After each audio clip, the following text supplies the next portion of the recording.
These woods are an example of what can be accomplished without man's interference.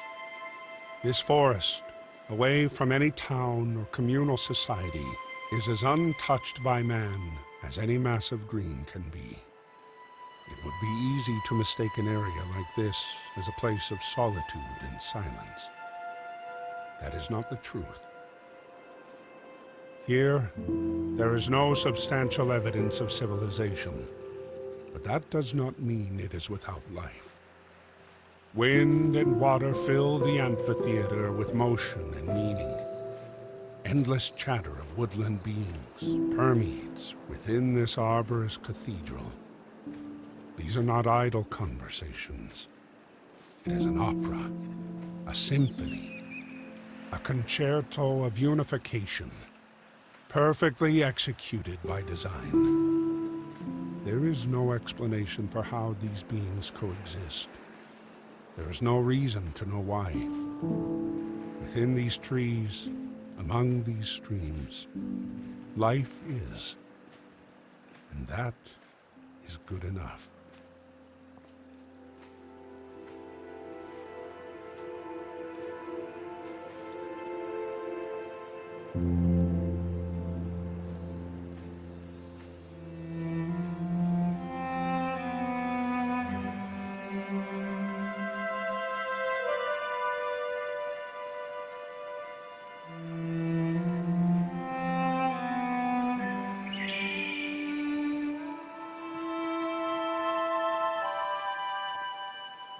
Nature is not entirely benevolent, and yet this does not take away from its beauty. Animals are hunted and eaten alive, with no knowing of anything outside of this forsaken wood. Human life is very much the same. Every day is lived knowing that any moment could be your last. But it is assumed that now is not that.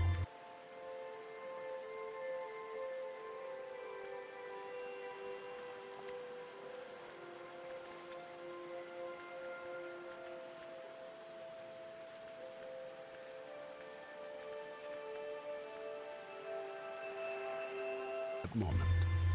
Today is not that day. There is a desire to strive for significance, but in the end, every day ends just the same.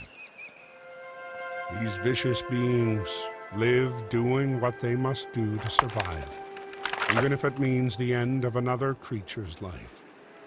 Does this make them any different than a small rodent burrowing its home within the confines of a tree to seek shelter from the outside world? Even something as beautiful as a flower can be subjected to draining the essence of other greenery to stand a little bit taller and glow a little bit brighter. There is a cruelty in nature that brings about destruction, and yet this forest still stands. Life carries on, even if it's not the life that came before.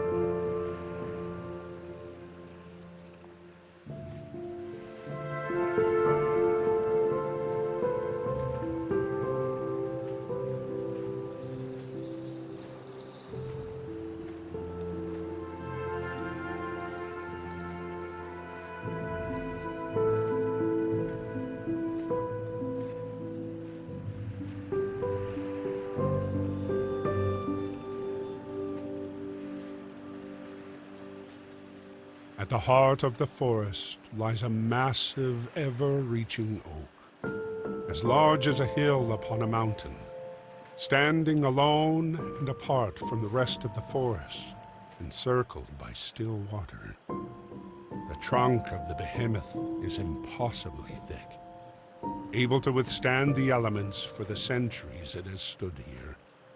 The stoic branches do not sway like the other trees within the wind. Night is everlasting beneath the countless branches. No light permeates the endless leaves. There is one thing that this beast of a structure exacts more than any other beast.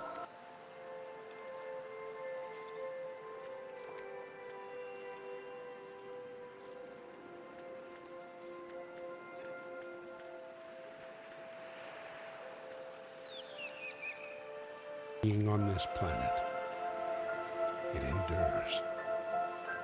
It endures the frost of the winter, the storms of the spring, the scorch of the summer, and the collapse of autumn. It endures the loneliness from being different and unyielding. The tree grows taller and stronger with each year, but never closer to the others that surround it. The other trees live, and they will surely die. But this monolith remains to stand the test of time.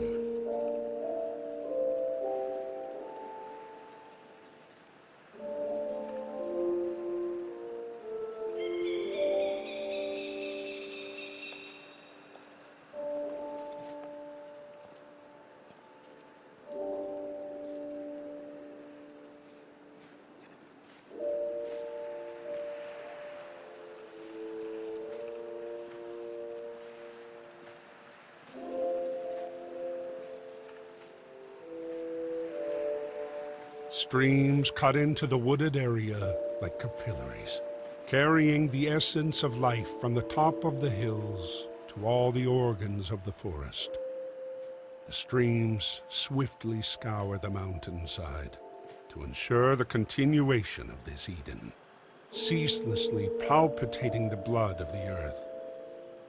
Unlike a standard circulatory system, the cycle of this network of vitality does not return to its source.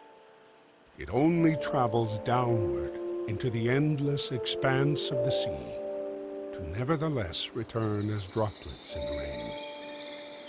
Following the streams is a sure way to reach the colossal peak, if one were not to worry about the definitiveness of gravity.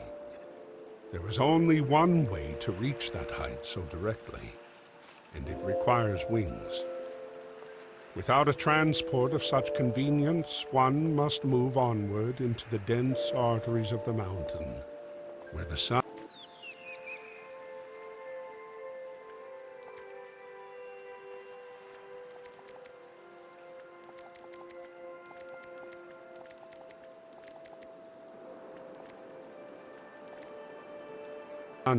is no longer your companion, and the loneliness truly sets in.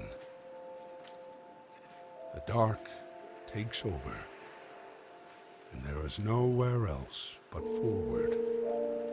There is no more going back.